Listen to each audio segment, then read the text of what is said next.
ఇది కేవలం సమాచారంగా మాత్రమే భావించండి. వైద్య నిపుణులను సంప్రదించండి. నమస్తే అండి, నేను మీ డర్మటాలజిస్ట్ డాక్టర్ సింధూరా మండవ. ముడతలు అనేవి ఎక్కడెక్కడ వస్తాయి?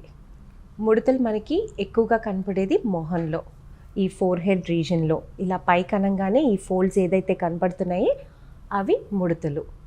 నవ్వినప్పుడు మన లాఫ్ లైన్స్, ఇక్కడ కన్ను చుట్టూతా మూతి చుట్టూతా కనపడేవి అవి కూడా ముడతలే.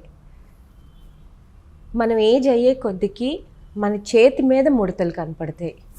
ఇక్కడ మాట్లాడేటప్పుడు మెడ మీద ముడతలు ఉంటాయి.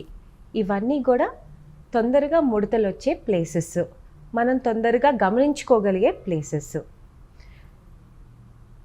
మనం యంగ్గా ఉన్నప్పుడు 20s 30s ఉన్నప్పుడు మనకి ఈ ముడతలు అనేది ఒక సమస్యే కాదు. కానీ వయసు పడే కొద్దికి మనకి ఈ ముడతలు చాలా ప్రామినెంట్గా అవ్వడం జరుగుతుంది.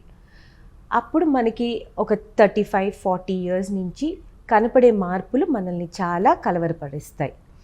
సో ఇప్పుడు ఈ ముడతలు అనేవి మనం ఎట్లా తగ్గించుకోవచ్చు అనుకుంటే, రెటినాల్ అనే ఒక కెమికల్, ఒక క్రీమ్, ఒక ఆయింట్మెంట్ మనం మన 20s నుంచి స్టార్ట్ చేస్తే ఈ ముడతల్ని డిలే చేయగలుగుతాం. అయితే ఈ మందుని వాడాలి అంటే దానికి ఒక పద్ధతి ఉంటుంది. చాలామంది టీవీల్లో అన్నిట్లోనూ దీన్ని ప్రమోట్ చేస్తున్నారు. ఇన్ఫ్లుయెన్సర్స్ వాళ్ళు ఇలా వాడండి అలా వాడండి అని చెప్తున్నారు. కానీ మీ స్కిన్ ఎలాంటి టైపో చూసుకుని ఇది మొదలు పెట్టాల్సిన అవసరం ఉంటుంది. దీనికి కొన్ని జాగ్రత్తలు ముందు వెనక మీరు తెలుసుకోవాల్సిన అవసరం ఉంటుంది. ఈ ముడతల్ని తగ్గించుకోవడానికి ఫస్ట్ ఈ క్రీమ్ అనేది మనం 20-35 లోపల ఏజ్ ఉన్న వాళ్ళలో స్టార్ట్ చేస్తాము. తర్వాత మనం ఏజ్ అయ్యే కొద్దికి మన స్కిన్ కింద ఎలాస్టిన్ అనేది ఉంటుంది. అవన్నీ కూడా మనకి చాలా తగ్గిపోవడం జరుగుతుంది. దాంతో స్కిన్ లాక్సిసిటీ తగ్గుతుంది. దాని మూలంగా మనకి ముడతలు అనేవి ఇంకా క్లియర్గా కనపడుతుంది. ఒక్కొక్కసారి ఎక్కువ ఎక్సర్సైజెస్ చేయడం మూలంగా ఫ్యాట్ అనేది కూడా కరిగిపోతూ ఉంటుంది. అది కరగడం మూలంగా మనకి స్కిన్ అనేది ముడతలు ఎక్కువగా కనపడతాయి. Sudden loss of weight, sudden fat loss, వీటి మూలంగా కూడా మనకి ముడతలు చాలా ఫ్రీక్వెంట్గా కనపడతాయి. ఎవరైతే వాళ్ళ యంగ్ ఏజ్లో సరిగ్గా వాళ్ళ సెల్ఫ్ కేర్, స్కిన్ కేర్ తీసుకోకపోతే ట్యాన్ మూలంగా, సన్ రేస్ మూలంగా కూడా మనకి తొందరగా ముడతలు అనేది డెవలప్ అవుతాయి. ఈ ముడతల్ని మనం చాలా రకాలుగా ట్రీట్ చేయొచ్చు. ఇప్పుడు లేజర్స్ అనేవి ఉన్నాయి. ఇవి 30 years అప్పటి నుంచే స్టార్ట్ చేసామనుకోండి, ఈ లేజర్స్ ఏం చేస్తాయంటే మన స్కిన్ కింద ఉన్న ఈ ఎలాస్టిన్, కొలాజన్ వీటిలన్నిటిని పెంచడానికి ట్రై చేస్తాయి. దాని మూలంగా మన స్కిన్ అనేది ఆ లాక్సిసిటీ తగ్గకుండా, డ్రైగా ఉండకుండా ఎక్కువ రోజులు ఫర్మ్గా ఉండేలాగా చేస్తుంది. ఆ తర్వాత మనకి బోటాక్స్, ఇదేం చేస్తుంది అంటే స్కిన్ కింద మజిల్ని రిలాక్స్ చేస్తుంది. జనరల్గా బోటాక్స్ అనగానే అమ్మో అదొక టాక్సిన్, అది వాడకూడదు అని భయపడతారు.